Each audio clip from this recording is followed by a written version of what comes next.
Hello students, welcome to my channel Omega study centre. आज हमारा जो चैप्टर चल रहा है वो है non profit organisation, not for profit organisation भी इसे बोल देते हैं हम।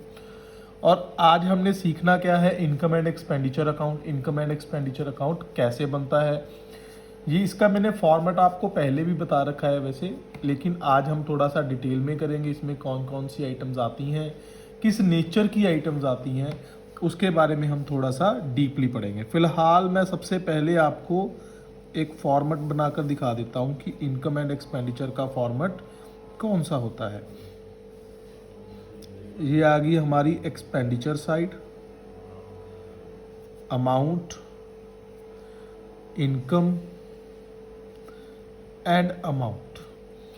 ये तो है हमारा फॉर्मेट। इनकम एंड एक्सपेंडिचर में सबसे पहली बात तो हमने ओनली रेवेन्यू नेचर आइटम्स को रिकॉर्ड करना है। ये सर रेवेन्यू नेचर क्या होता है, ये भी मैं आपको बताता हूं कि दो तरह की आइटम होती हैं बिजनेस में, एक तो रेवेन्यू नेचर की और एक कैपिटल नेचर की। जिसने +1 में इसे अच्छे से नहीं पढ़ा उसके लिए मैं ये अभी बताऊंगा, ठीक है। लेकिन हम थोड़ा सा और डिस्कस कर लें पहले, फिर मैं आपको बताता हूं कि कैपिटल एंड रेवेन्यू नेचर का क्या सिस्टम रहता है। ओनली करंट ईयर इनकम और expenditure and expenditures are recorded accrual basis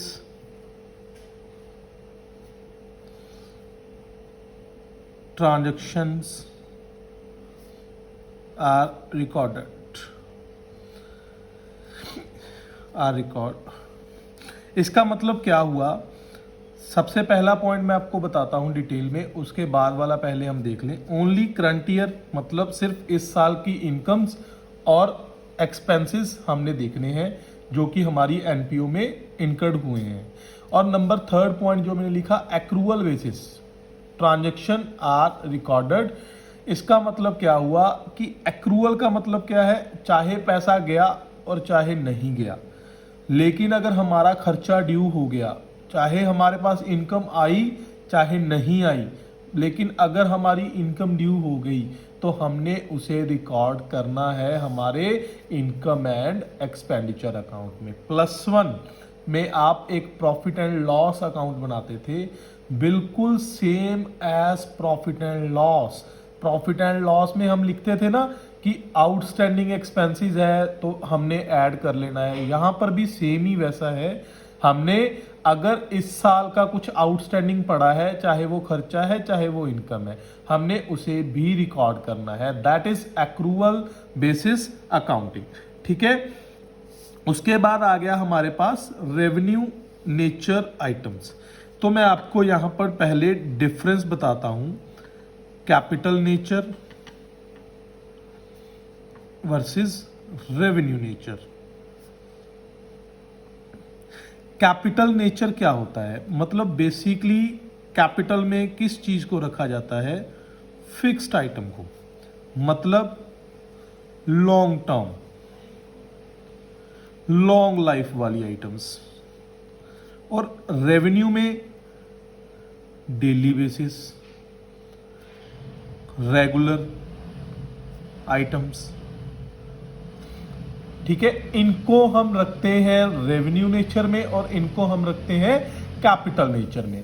अगर मैं इसकी एग्जांपल दूं, मतलब कैपिटल नेचर क्या होता है, लॉन्ग टर्म की आइटम्स के लिए होता है, और रेवेन्यू नेचर क्या होता है, शॉर्ट टर्म की के लिए होता है। कैपिटल नेचर में अगर मैं एग्जांपल दूं तो क्या आएगी, फर्नीचर,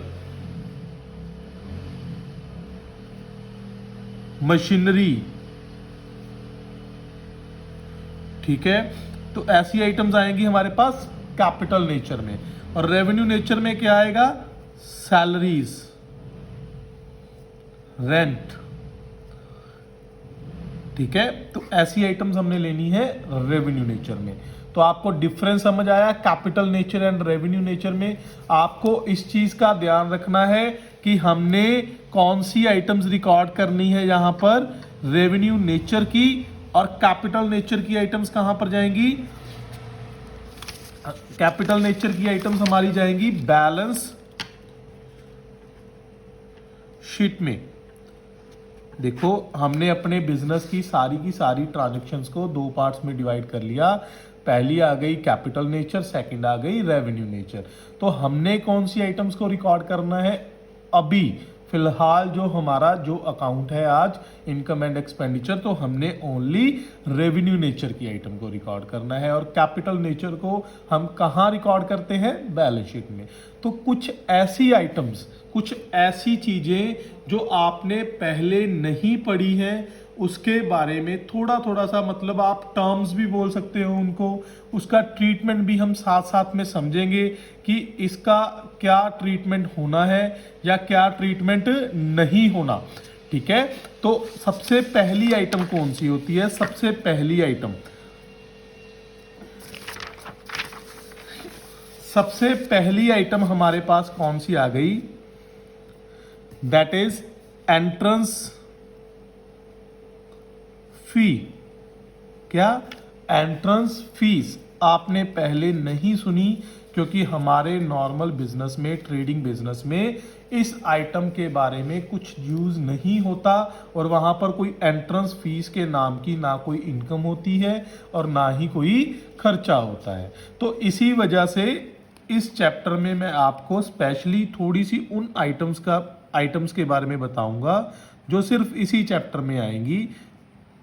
तो पहली चीज आ गई एंट्रेंस फीस या फिर एडमिशन फीस। नाम दोनों के अलग अलग है लेकिन सिस्टम सेम रहता है। इसमें क्या है, एंट्रेंस फीस कौन सी फी होती है, जब एक पार्टनर, जब कोई भी पर्सन हमारी ऑर्गेनाइजेशन का मेंबर बनता है, मेंबर बनने के लिए जो वो इनिशियल फीस देता है, that is entrance fees.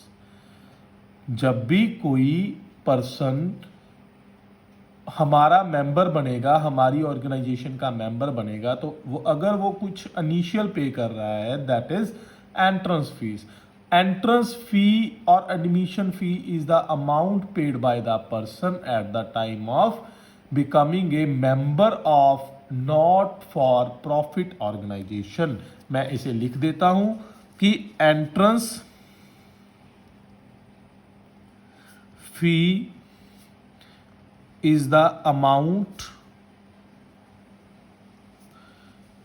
paid by a person at the time of, आप इसे नोट भी कर सकते हो, आपके नोट्स भी साथ साथ में बनते रहेंगे, time of becoming a member of NPO, हमारी ऑर्गेनाइजेशन का जब वो मेंबर बनता है। और इसका ट्रीटमेंट क्या होगा, ट्रीटमेंट क्या होगा, अगर वो हमें पैसा दे रहा है, सबसे पहली बात तो ये हमारे लिए क्या बन गई, इनकम। तो इसको हमने ट्रीट कहाँ करना है, इसको हमने ट्रीट करना है credit side in income and expenditure account. Credit side in income and expenditure account. In case अगर आपको कई बार क्वेश्चन में गिवन हो, हमारे पास क्वेश्चन जो गिवन होगा उसमें कई बार एडजस्टमेंट्स में गिवन होता है कि half of the entrance fees is capitalised. तो अगर आपको कैपिटलाइज्ड स्पेशली बोला हुआ है तो आपने इसे कहां ट्रीट करना है, बैलेंस शीट में लायबिलिटी साइड। मैं रिपीट करता हूं अपनी बात को, कई बार क्या होता है, हमें क्वेश्चन में बोला होता है कि जो ये फीस हमें रिसीव हुई है वो हमारी कैपिटलाइज्ड है, स्पेशली एडजस्टमेंट में इस चीज को बोला होता है। तो हमने क्या करना है, इसे हमारे बैलेंस शीट में लायबिलिटी साइड में रिकॉर्ड कर लेना है। अदरवाइज हमेशा इसका ट्रीटमेंट क्या रहेगा, credit side in income and expenditure account. Point number second क्या है, लाइफ मेंबरशिप फी। ये क्या होता है,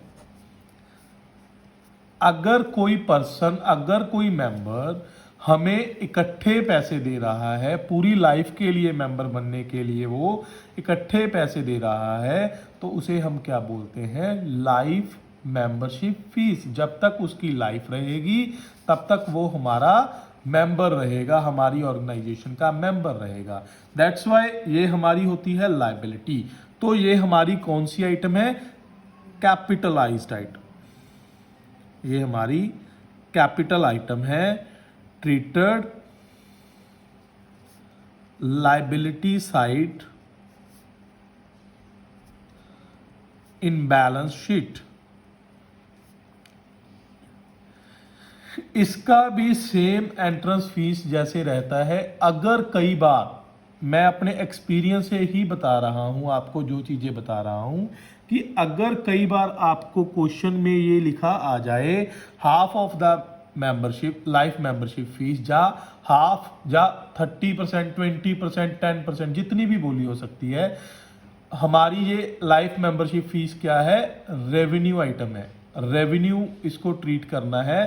तो हमने उतनी रेवेन्यू ट्रीट करने के लिए इनकम एंड एक्सपेंडिचर में इनकम साइड लिख देनी है। आपको इस चीज का ध्यान रखना है। रेवेन्यू आइटम हमारी इनकम एंड एक्सपेंडिचर में आती हैं और कैपिटल आइटम हमारी बैलेंस शीट में आती हैं। नंबर थर्ड पॉइंट आ गया हमारे पास, स्पेशल रिसीट्स।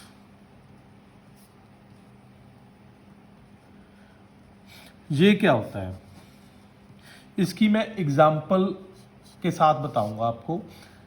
अगर आपको पैसा मिला फॉर डिनर, आपने क्या करना है, आपने कोई डिनर, एनुअल डिनर रखा है, आपने एनुअल डिनर रखा है, उसमें लोगों ने पैसा दिया, आपको कंट्रीब्यूशन किया। आपने क्या करना है, सपोज आपके पास 1 लाख रुपीस टोटल इकट्ठा हो गया, रुपीस 1 लाख टोटल इकट्ठा हो गया, उसमें से 70,000 आपका क्या हुआ, एक्सपेंस हो गया, आपने खर्च कर दिया डिनर पर, और ये हमारे पास आया टोटल कलेक्शन। जो रिमेनिंग बच गया हमारे पास 30,000, दैट इज सरप्लस। तो इसे हम क्या करेंगे, इस अमाउंट को हम क्या करेंगे, क्रेडिट साइड